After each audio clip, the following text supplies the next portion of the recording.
بسم اللہ الرحمن الرحیم الحمدللہ رب وصحبہ اجمعین۔ آج ہم مختصر صحیح بخاری میں کتاب الحج شروع کر رہے ہیں، جس میں حج کے حوالے سے احکام جمع کیے گئے ہیں اور احادیث کی روشنی میں ان کا حل بتایا گیا ہے۔ تو اس میں فرماتے ہیں کہ باب وجوب الحج و فضلہ، کہ حج کی وجوب اور اس کی فضیلت کیا ہے، اور قرآن کریم کی آیت لائے ہیں وَلِلَّهِ عَلَى النَّاسِ حِجُّ الْبَيْتِ مَنِ اسْتَطَاعَ إِلَيْهِ سَبِيلًا وَمَنْ كَفَرَ فَإِنَّ اللَّهَ غَنِيٌّ عَنِ الْعَالَمِينَ، اور اللہ کے لیے ہے لوگوں پر اللہ کے گھر کا حج کرنا جو اس کی طرف استطاعت رکھتا ہو، اور جس نے انکار کیا اللہ تعالیٰ تمام جہانوں سے بے نیاز ہے۔ تو قرآن کریم کی اس آیت میں جو فرمایا گیا ہے کہ حج کی فرضیت کس پر ہے، صرف یہ بتا دیا گیا ہے۔ تو بتایا گیا کہ من استطاع الیہ سبیلا، کہ جو بھی اس کی طرف جانے کی استطاعت رکھتا ہے۔ تو یہ پوچھا صحابہ کرام نے کہ اس کا مطلب کیا ہے، تو آپ نے بتایا کہ الزاد والراحلہ، کہ زاد سفر اور سواری، یہ دو چیزیں ہیں۔ اگر یہ دو چیزیں انسان کے پاس میسر ہوں تو وہ پھر حج اس پر فرض ہو جاتا ہے۔ تو زاد سفر میں جیسے آج کل آپ دیکھتے ہیں کہ کس طرح حج کے لیے کتنے لاکھوں کی وہ اخراجات ہوتے ہیں، اس کے بعد جا کے آپ حج کر سکتے ہیں، تو وہ بھی ایک زاد سفر ہے۔ پھر سفر میں کہ آدمی سفر کے قابل ہو، کسی زمانے میں تو لوگ سمندری سفر کرتے تھے، بحری جہازوں میں جاتے تھے اور کئی ہفتوں کے بعد جا کے پہنچتے تھے وہاں پر، لیکن اب تو چند گھنٹوں کا سفر ہے، وہ بائی ایئر سفر کرتے ہیں اور پہنچ جاتے ہیں۔ تو یہ بھی ہے کہ کچھ لوگ ایسے ہیں کہ جو سفر نہیں کر پاتے، اس پہ بھی بائی ایئر جانا بھی ان کے لیے مشکل ہوتا ہے، دو بھر ہوتا ہے۔ تو یہی چیز ہے کہ دونوں چیزیں ہوں، سواری بھی میسر ہو اور اس کے ساتھ ساتھ یہ اخراجات بھی میسر ہو۔ اس کے بعد حدیث لائے ہیں عبداللہ ابن عباس رضی اللہ تعالیٰ عنہما کی، فرماتے ہیں کہ ایک فضل ابن عباس، یعنی ان کے بھائی کے چھوٹے بھائی تھے، وہ نبی کریم صلی اللہ علیہ وسلم کے ساتھ سواری پر سوار تھے، اونٹ پر تھے آپ، تو وہ بھی بیٹھے ہوئے تھے۔ فجاءت امرأة من خثام، تو ایک بنی خثام کی ایک عورت آئی، نوجوان عورت تھی، وہ آپ سے کچھ پوچھنے کے لیے آئی، سوال کرنے کے لیے آئی۔ فجعل الفضل ينظر إليها وتنظر إليه، تو فضل نے بھی دیکھنا شروع کر دیا اس کی طرف، اس عورت کی طرف، اور وہ بھی ان کو دیکھ رہی تھی، یہ بھی ظاہر نوجوان تھے۔ وجعل النبی صلی اللہ علیہ وسلم يصرف وجه الفضل إلى الشق الآخر، تو نبی کریم صلی اللہ علیہ وسلم فضل کا چہرہ جو تھا وہ دوسری طرف پھیر دیتے تھے کہ ادھر مت دیکھو، اس طرف دیکھو۔ فقالت یا رسول اللہ ان فریضۃ اللہ علی عبادہ فی الحج ادرکت ابی شیخا کبیرا، اس خاتون نے یہ کہا، یہ سوال پوچھا کہ اللہ تعالیٰ کی طرف سے اس کے بندوں پر حج فرض کر دیا گیا ہے، حج کی فرضیت کے احکام آ گئے ہیں، اب اس حالت میں جب کہ حج فرض ہو گیا ہے، میرے والد جو ہیں بہت بوڑھے ہیں، بہت ہی بوڑھے شخص ہیں،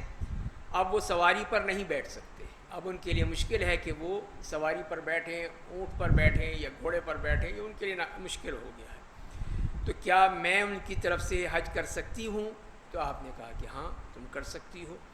وذلک فی حجۃ الوداع، اور یہ واقعہ ہے حجۃ الوداع کا۔ تو اس سے معلوم یہ ہوا کہ حج کے سلسلے میں یہ چیز ضروری ہے، جیسے اس حدیث میں آیا کہ وہ بوڑھے شخص ہو گئے ہیں، اتنے بڑھاپا ہے کہ اب ان کو بٹھانا مشکل ہے کہ وہ بیٹھ سکیں، اور خاص طور پہ اونٹ کی سواری میں۔ اونٹ کی سواری میں تو وہ ایسی تو نہیں ہے جیسے کہ ہم کسی سیٹ پر بیٹھے ہوئے ہیں، وہ بیٹھنے اس کا مشکل ہوتا ہے اس کے اوپر، تو یہ بیٹھ نہیں سکتے ہیں، تو لہذا اب میں کیا کروں، تو میں حج کر لوں ان کی طرف سے؟ تو آپ نے کہا کہ ہاں کر سکتی ہوں۔ اس سے معلوم یہ ہوا کہ حج میں پہلی چیز تو وہی الزاد والراحلہ، جیسے میں نے بتایا کہ سواری کا معاملہ ہے کہ سواری کے قابل ہو، آدمی سواری پہ بیٹھ سکتا ہو، سفر کر سکتا ہو، اور دوسری بات یہ ہے کہ اس کے پاس زاد سفر ہو، کہ وہاں تک جانے کا اور جا کر آنے کا بھی، واپسی کا بھی، دونوں سفر کے پوری طرح اخراجات موجود ہوں اس کے پاس، اور جو پیچھے لوگ ہیں ان کے لیے بھی کچھ نہ کچھ ہو، یہ نہ کہ وہ بیچارے بھیک مانگتے پھریں لوگوں سے، کہ یہ بھی جائز نہیں ہوگا ان کے لیے، لازمی ہے کہ وہ بھی ان کے لیے بھی کچھ اخراجات رکھے جائیں۔ دوسری بات یہی ہے کہ پھر وہ حج بدل، تو حج بدل میں جو ہے یہ جائز ہے کہ دوسرے ایک ایسا شخص جس پر حج فرض ہو گیا ہے، تو اس کی دو ہی حالتیں ہیں. ایک تو یہ ہے کہ یہ جیسے کہ اس حدیث میں آیا کہ وہ شخص جو کہ حج نہیں کر سکتا اپنے بڑھاپے کی وجہ سے، بیماری کی وجہ سے، معذوری کی بنا پر نہیں کر سکتا ہے، تو پھر اس کو چاہیے کہ اپنی جگہ پہ کسی کو تیار کرے جس نے اپنا حج کیا ہوا ہو، پہلے سے حج کیا ہوا ہو. یہ نہیں ہے کہ اس نے حج کیا ہی نہیں اور آپ اس کو حج بدل پر بھیج دیں، نہیں، پہلے اپنا حج کرنا ضروری ہے. تو وہ ایسا شخص ہو اور پھر اس کو آپ تمام اخراجات دیں گے. یہ نہیں ہے کہ چلو اتنے لے لو اتنے لے لو، کوئی بارگیننگ نہیں ہے اس میں. اس میں یہ ہے کہ جتنا اخراجات ہو رہے ہیں، جیسے کہ حکومت اعلان کرتی ہے کہ جی 5 لاکھ روپے ہوں گے، تو ٹھیک ہے 5 لاکھ روپے دیں اس کو، پھر آپ کہ وہ اپنا نام لکھوائے اور جائے پھر حج کر کے آئے اس شخص کا. تو یہ ہوگا. دوسرا وہ شخص ہے کہ جو کہ انتقال کر چکا ہے اور جب کہ اس پر حج فرض ہو چکا تھا، اس کے پاس اطاعت تھی، پیسے تھے، لیکن وہ حج نہیں کیا اس نے، کسی وجہ سے ہو سکتا ہے.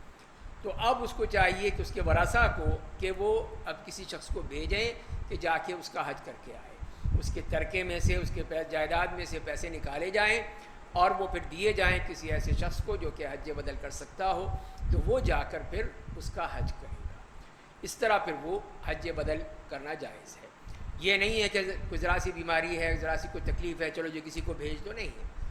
اگر واقعی ایسی صورتحال ہے جیسے ابھی ہم نے بات کی، تو اس کے مطابق ہی پھر وہ حج بدل کیا جا سکتا ہے. یہ نہیں ہے کہ ذرا سی کوئی بیماری ہو، تکلیف ہو تو پھر آپ کسی کو لے لیں، ایسا نہیں ہے. اس کے بعد دوسرے باب میں رائے ہیں یہ آیت سورہ حج کی، کو یاتوک رجالا وعلی کل ضامر یاتین من کل فج عمیق لیشہدوا منافع لہم، کہ اللہ تعالیٰ نے حضرت ابراہیم علیہ السلام کو کہا تھا کہ وَأَذِّن فِي النَّاسِ بِالْحَجِّ، کہ آپ حج کا اعلان کر دیجئے، حج کا اعلان کر دیجئے لوگوں میں. اللہ تعالیٰ یہ آپ کی ندا پہنچا دے گا، ساری دنیا میں پہنچ جائے گی، اور پھر لوگ آئیں گے، پیدل بھی آئیں گے، سواریوں پر بھی آئیں گے، ہر جگہ سے آئیں گے. من کل فج عمیق، دور سے دور جتنے بھی ہیں سب جگہ سے آئیں گے. اور یہ اللہ کی بات کتنی سچی ہے کہ آپ دیکھ لیجئے کہ دنیا کے کونے کونے سے لوگ آتے ہیں، جس کا نام بھی شاید نہ سنا ہو کسی ملک کا، اگر وہاں پہ مسلمان ہے تو وہ بھی آتا ہے. اس طرح لاکھوں لوگ آتے ہیں ہر سال، لیشہدوا منافع لہم، تاکہ وہ اپنے منفعت حاصل کر سکیں، دینی بھی دنیاوی بھی، سب ان کے لیے جائز ہے کہ وہ منفعت، وہ چیزیں حاصل کر سکیں. اس کے بعد حضرت عبداللہ ابن عمر رضی اللہ تعالیٰ عنہما بیان کرتے ہیں کہ میں نے دیکھا کہ رسول صلی اللہ علیہ وسلم اپنی سواری پر سوار ہوئے ذی الحلیفہ پہ، ذی الحلیفہ میں، اور پھر آپ نے وہ تلبیہ پڑھنا شروع کیا جب آپ پوری طرح اس میں سفر شروع کیا آپ نے، اور اس پہ راستے پر آ گئے، جو راستہ تھا جانے کا مکے کا، اس پر جب آپ تشریف لے آئے تو آپ نے لبیک اللہم لبیک کہہ کے وہ تلبیہ پڑھنا شروع کر دیا. اور اسی طرح ایک اور روایت میں بھی اسی طرح آتا ہے کہ جیسے ہی آپ نے اپنا پاؤں رکھا اونٹنی کے اوپر بیٹھ کے، اس کے جو لگام ہے، لگام اور تمام چیزیں اس طرح بیٹھ گئے اچھی طرح، تو آپ نے تلبیہ پڑھنا شروع کر دیا ذی الحلیفہ سے. تو یہاں پہ ذکر ہو رہا ہے پھر اس سے کہ کچھ مقامات اللہ تعالیٰ نے مقرر کر دیے ہیں کہ ان مقامات سے جو بھی گزرے گا حج یا عمرے کی نیت سے تو احرام پہن کر جائے گا، بغیر احرام کے نہیں جائے گا. اگر بغیر احرام کے کیا تو اس کو واپس جانا پڑے گا، دم دینا پڑے گا کہ اس نے وہ بغیر احرام کے میقات کو کراس کیا ہے، تو لہذا اس کو واپس جانا پڑے گا. تو اسی لیے پھر یہ بتا دیا گیا کہ یہ میقات ہے. تو مکہ مکرمہ سے جو سب سے دور ہے تقریباً 300 کلومیٹر، وہی ذی الحلیفہ ہے، اور مدینے سے قریب ہے. مدینے سے نکلتے ہی 10-12 کلومیٹر کے بعد ہی وہ ذی الحلیفہ یا بیر علی کہتے ہیں آج کل اس کو، وہاں سے احرام باندھا جاتا ہے. تو جو بھی مدینے سے آ رہے ہیں یا مدینے سے گزرتے ہوئے آ رہے ہیں، جیسے کہ شام کے علاقہ ہے، شام ہے، اردن ہے، لبنان ہے، حتیٰ کہ مصر سے جو آتے ہیں بائی روڈ وہ سمندر کراس کر کے، یا پھر پیچھے سے ترکیہ سے آ رہے ہیں، اور اس سے پہلے بائی روڈ جتنے بھی آتے ہیں سب وہ اسی راستے سے آتے ہیں. تو وہ پھر یہاں ذی الحلیفہ میں اتریں گے، اپنے احرام باندھیں گے، نیت کریں گے، پھر چلیں گے آگے. ان کے لیے لازمی ہے. تو پھر نبی کریم صلی اللہ علیہ وسلم بھی جب نکلے ہیں 25 ذی القعدہ کو مدینہ منورہ سے، تو آپ پہلے ذی الحلیفہ آئے، وہاں پہ آپ نے نماز پڑھی، نماز کے بعد احرام باندھا، اور بعض روایت میں آتے ہیں کہ آپ نے وہاں پہ ایک رات گزاری تھی، ایک رات گزاری، اس کے بعد پھر آپ وہاں سے چلے ہیں۔ تو یہی ہے کہ اس کے بعد پھر جب آپ پوری طرح اپنی سواری پر بیٹھ گئے تو پھر آپ نے لبیک اللہم لبیک کہہ کے تلبیہ پڑھنا شروع کر دیا۔ تو یہ ذی الحلیفہ کا ہے۔ اب اسی طرح پوری دنیا کے لوگوں کے لیے چاروں طرف جتنے بھی ہیں وہاں سے وہ میقات مقرر کر دی گئی، جس کی تفصیل آگے آ رہی ہے۔ تو اس میقات سے گزر کر ہی آ سکتے ہیں اور احرام باندھ کے آ سکتے ہیں، اس کے بغیر آ نہیں سکتے ہیں۔ اس کے بعد حضرت ابو ثمامہ ابن عبداللہ ابن انس رضی اللہ تعالیٰ عنہ فرماتے ہیں کہ حضرت انس نے ایک اپنے اونٹ پہ سوار کیا تو ایک رحل، خاص طور پہ رحل بنائی گئی، بوڑھے تھے، اس میں بیٹھ کے ولم یکن شحیحا، اور اتنے کوئی مطلب پیسے کا مسئلہ بھی نہیں تھا، لیکن وہ یہی ہے کہ اس پہ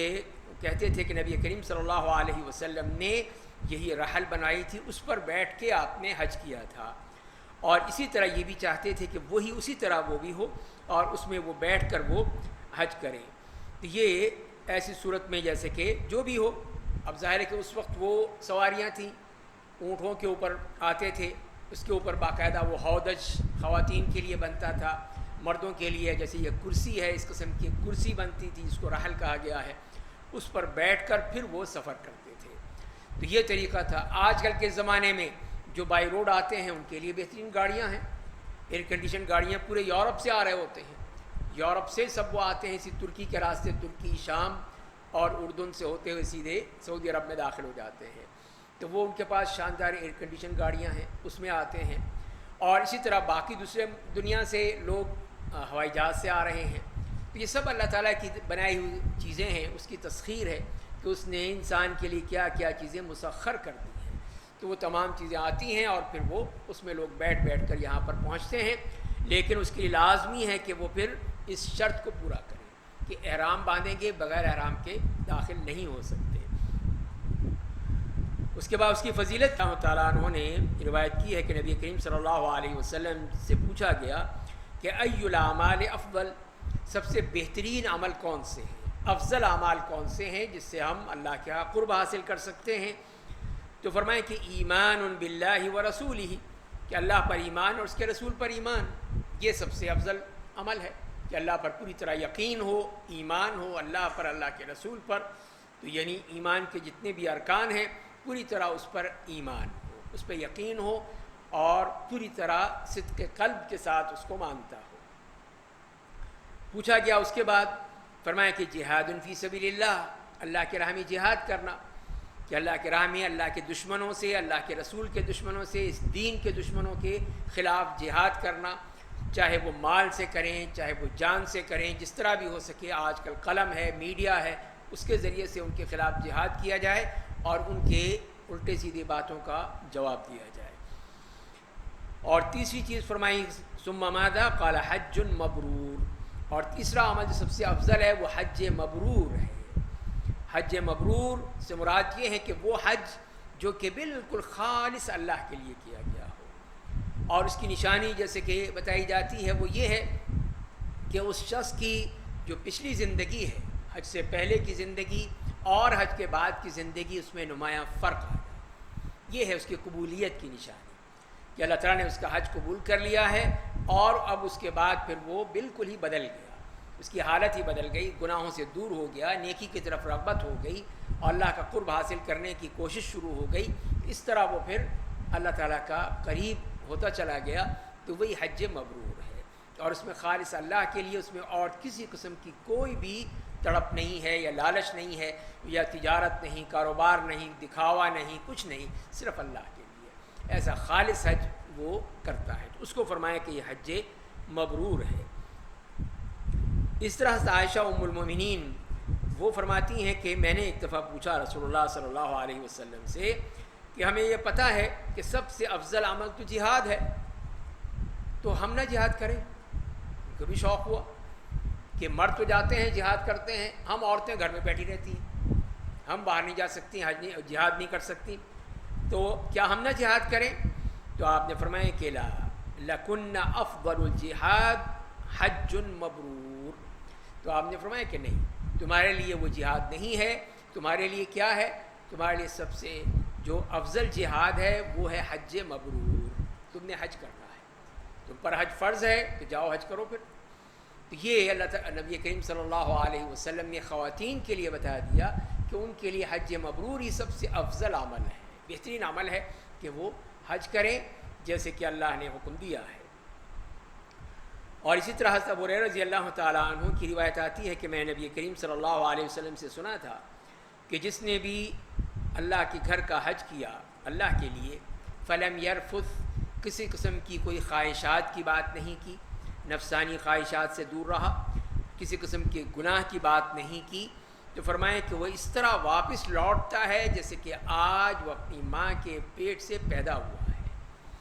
تو یہ دیکھیے اس کے لیے کتنی بڑی فضیلت بتا دی نبی کریم صلی اللہ علیہ وسلم نے، اس شرط کے ساتھ کہ ہر قسم کی نفسانی خواہشات سے پاک رہا ہے۔ اب وہاں پہ ہر طرح کی چیزیں ہوتی ہیں، ہر چیز نظر آتی ہے، خواتین بھی ہیں، مرد بھی ہیں، اور ہر قسم کی چیزیں میسر ہیں، تو وہ سب سے اپنے آپ کو پاک رکھتا ہے۔ دوسری بات، گناہوں سے پاک، لم یفسق، تو جیسے قرآن نے کہا فلا رفث ولا فسوق ولا جدال فی الحج، تین باتیں فرمائی ہیں، یہاں دو کا ذکر ہے، تو تین چیزیں ہیں وہی ہیں، تو نفسانی خواہشات سے دور، دوسری بات گناہوں سے دور، تیسری بات لڑائی جھگڑے سے دور۔ اب وہاں تو ہوتا ہی ہے، کتنا رش ہے، آپ کو دیکھتے ہیں کہ ہزاروں لاکھوں لوگ ہیں، کہیں بس میں بیٹھنے پہ مسئلہ ہو رہا ہے، کہیں اترنے میں مسئلہ ہو رہا ہے، کہیں کھانے پینے کے مسائل میں ہو رہا ہے، کہیں ہوٹل میں ہے، تو جگہ جگہ ہوتا ہے۔ اور ہم لوگ تو خاص طور پہ زیادہ اس معاملے میں تیز ہوتے ہیں، برداشت نہیں کرتے، دوسرے کو فوراً ہی لپٹ جاتے ہیں۔ تو یہ چیز جو ہے فرمایا کہ حج میں پھر اس پہ صبر کرنا ہے، برداشت کرنا ہے، کہیں پہ کسی کو دھکا نہیں دینا ہے، کسی کو کوئی مارنا نہیں ہے، کسی سے کوئی گالم گلوچ نہیں کرنا ہے، تاکہ حج قبول ہو۔ اگر حج میں سارا کچھ یہی چلتا رہا جو حج کے باہر بھی ہوتا ہے، تو پھر ایسا حج کے کیا فائدہ؟ اس میں گالم گلوچ بھی ہو رہی ہے، لڑائی جھگڑے بھی ہو رہے ہیں، اور سب طرح کے گناہ بھی ہو رہے ہیں، تو ایسا حج تو بیکار ہے۔ تو اسی لیے فرمایا کہ وہ ہے حج جس طرح اس نے کیا ہے کہ وہ پھر اس طرح واپس لوٹتا ہے بالکل گناہوں سے پاک، جیسے وہ بچہ ہے جو کہ پیدا ہوا ہے تو اس وقت اس کے جسم پہ کوئی گناہ نہیں ہوتا، بالکل پاک صاف ہوتا ہے۔ اسی طرح وہ شخص جو حج کر کے آتا ہے اس صورت میں ان شرائط کے ساتھ، تو اس کا بھی یہی معاملہ ہے کہ سارے گناہوں سے پاک، دھلا دھلایا، صاف شدہ وہ آتا ہے، اور پھر وہ نئی زندگی شروع کرتا ہے۔ یوں کہہ لیجئے کہ وہ سب پاک ہو کے اب نئی زندگی شروع کر رہا ہے کہ اس نے اپنے آپ کے لیے بالکل ہی پاک صاف معاشرہ پا لیا۔ اسی طرح فرماتے ہیں اس آیت کی روشنی میں کہ تزودوا فإن خیر الزاد التقوی، کہ زاد سفر لے کر چلا کرو، اس لیے کہ بہترین زاد سفر تقوی ہے، اللہ کا خوف ہے۔ اور اس کے بارے میں حدیث لائیں حضرت ابن عباس رضی اللہ تعالیٰ عنہما کی، وہ فرماتے ہیں کہ اہل یمن حج کیا کرتے تھے لیکن زاد سفر نہیں لیتے تھے، کوئی چیز نہیں لینی، نہ پانی ہے نہ کھانا ہے، بس لیا کپڑے لیے اور چل پڑے، اور کہتے تھے نحن المتوکلون، ہم نے اللہ پہ توکل کیا ہے، اللہ پہ توکل پہ نکل پڑے ہیں، بس کوئی ضرورت نہیں کسی چیز کی۔ اور جب مکے آتے تھے تو لوگوں سے بھیک مانگتے تھے، کسی سے کھانا مانگ رہے ہیں، کسی سے پانی مانگ رہے ہیں، کسی سے کچھ اور مانگ رہے ہیں، ہاتھ پھیلا رہے ہیں۔ تو اس پر اللہ تعالیٰ نے یہ آیت نازل فرمائی کہ وَتَزَوَّدُوا فَإِنَّ خَيْرَ الزَّادِ التَّقْوَىٰ، کہ یہ زاد سفر لے کر چلو ساتھ، اور اس کے ساتھ ساتھ جو سب سے بہترین زاد سفر ہے وہ تقویٰ ہے۔ تو تقویٰ ہونا چاہیے، اللہ کا خوف ہونا چاہیے کہ کوئی بھی گناہ نہیں کرنا ہے، کسی قسم کی کوئی غلطی نہیں کرنی ہے، اور اس کے ساتھ ساتھ یہی ہے کہ اپنا زاد سفر خود لے کر چلو، جبکہ ہم پہلے ہی کہہ چکے ہیں کہ پہلی چیز ہی زاد سفر ہے، الزاد والراحلہ، زاد سفر اصل چیز ہے، کہ اب آدمی نکل پڑا ویسے ہی، تو یہ تو کوئی بات نہ ہوئی، آپ حج کرنے جا رہے ہیں، اب آپ کا جو ٹرپ ہے وہ 40 دن کا ہے، 45 دن کا ہے، آپ نے تھوڑے بہت پیسے رکھ لیے، اور باقی یہ کہ وہاں سے پورا کر لیں گے۔ وہاں سے کیسے پورا کر لیں گے؟ بھئی مانگیں گے لوگوں سے، یہ تو حج نہیں ہے۔ یہی وہ تقویٰ ہے جس کے بارے میں کہا ہے کہ اللہ کا خوف ہونا چاہیے تمہیں، کہ کیوں لوگ اپنے حج کو خراب کرتے ہو کہ لوگوں سے مانگ مانگ کے۔ اب لوگوں نے تو یہ باقاعدہ کاروبار بنا رکھا ہے۔ عمرے میں خود گیا ایک دفعہ رمضان میں، تو وہاں میں نے دیکھا ایک صاحب پاکستانی، دونوں ہاتھ کٹے ہوئے، اور وہ اپنی جو قمیض ہے اس کے اندر ہی ایک لمبی جیب بنا رکھی ہے۔ اب لوگ جو ہیں اس کے اندر ٹھوستے جا رہے ہیں، وہ خوب بھری ہوئی ہے پیسوں سے۔ تو دیکھیے کمائی ہو گئی کہ نہیں ہو گئی۔ اور اسی طرح خواتین میں کچھ خواتین یہ کام یہی ہے کہ جہاں اس لیے کہ وہاں ایسے موقع پہ رمضان میں خاص طور پر لوگ تقسیم کر رہے ہیں، کوئی کھانے کی چیزیں تقسیم کر رہا ہے، کوئی جان مازیں دے رہا ہے، کوئی تسبیحیں دے رہا ہے، کوئی کچھ دے رہا ہے، کوئی فوراً بھاگتی جا کے یہ بھی لے لوں، وہ بھی لے لوں، ایک نہیں 2 لے لوں، 3 لے لوں۔ یعنی کھانے پینے کی چیزوں میں بھی چائے ہے تو ایک چائے کافی نہیں ہے، 2 چائے لینی ہے۔ یعنی کیا مسئلہ ہے سب؟ تو اسی لیے پھر وہ بدنام ہوتے ہیں ہم کہ یہ سارے بھوکے ننگے آ جاتے ہیں اور کوئی چیز ملتی نہیں ان کو، سارے یہاں پہ آ جاتے ہیں۔ تو وہ کہتے ہیں ہمارا تو کام ہی یہی ہے، ہم ویزا لگواتے ہیں وہاں پہ، ویزا لگوا کے یہاں آتے ہیں، یہاں کے کماتے ہیں پھر۔ تو یہ دیکھیے یہ کتنی بڑی غلطی ہے کہ زیادہ سفر کے بجائے انہوں نے اس کو اپنی بھیک کا اور مانگنے کا اور اس طرح پیسہ کمانے کا ذریعہ بنا رکھا ہے حج کو اور عمرے کو۔ یہ چیز جو ہے یہ کسی طور پہ بھی جائز نہیں ہے، اس لیے کہ اصل زیادہ سفر وہ تقویٰ ہے، اور تقوی کی نشاندہی یہی ہے کہ آدمی کسی کے سامنے ہاتھ نہ پھیلائے، اسے مانگنے کی ضرورت نہیں، اپنا خود انتظام کر کے آئے تاکہ اس کے مطابق وہ صحیح معنی میں حج کر سکے۔ اللہ تعالی ہمیں بھی توفیق عطا فرمائے۔ وآخر دعوانا الحمدللہ۔